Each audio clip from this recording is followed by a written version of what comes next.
আগামী 23শে মে কৃষি উন্নয়ন পরিবেশ রক্ষা ও নাগরিক সমস্যা নিয়ে তারুণ্যের ভাবনা শীর্ষক সেমিনার এবং 24শে মে তারুণ্যের রাজনৈতিক অধিকার প্রতিষ্ঠা সমাবেশ অনুষ্ঠিত হবে। জাহিনুর ইসলামের রিপোর্ট। আগামী 23শে মে কৃষি উন্নয়ন পরিবেশ রক্ষা ও নাগরিক সমস্যা নিয়ে তারুণ্যের ভাবনা শীর্ষক সেমিনারের 24শে মে তারুণ্যের রাজনৈতিক অধিকার প্রতিষ্ঠা সমাবেশ করার লক্ষ্যে বগুড়া প্রেস ক্লাবের সাংবাদিক সম্মেলনে লিখিত বক্তব্য পাঠ করেন কেন্দ্রীয় নেতৃবৃন্দ সহ বগুড়া যুবদল, স্বেচ্ছাসেবক দল ও ছাত্র দলের নেতৃবৃন্দ। এ সময় তারা বলেন, আগামীর বাংলাদেশ তারেক রহমানের নেতৃত্বে সামনের দিকে এগিয়ে যাবে।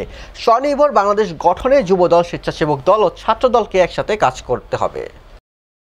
আমাদের ডাকে আহ্বানে আপনারা যারা এখানে উপস্থিত হয়েছেন,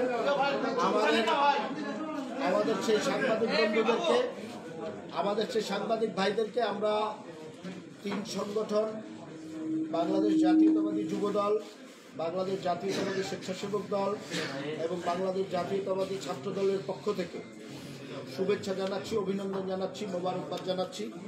সাথে সাথে আমাদের এই তিন সংগঠনের বর্তমান সাংগঠনিক অভিভাবক বিএনপির ভারপ্রাপ্ত চেয়ারম্যান জনাব তারেক রহমানের পক্ষ থেকেও আপনাদেরকে শুভেচ্ছা জানাচ্ছি, অভিনন্দন জানাচ্ছি, মোবারকবাদ জানাচ্ছি।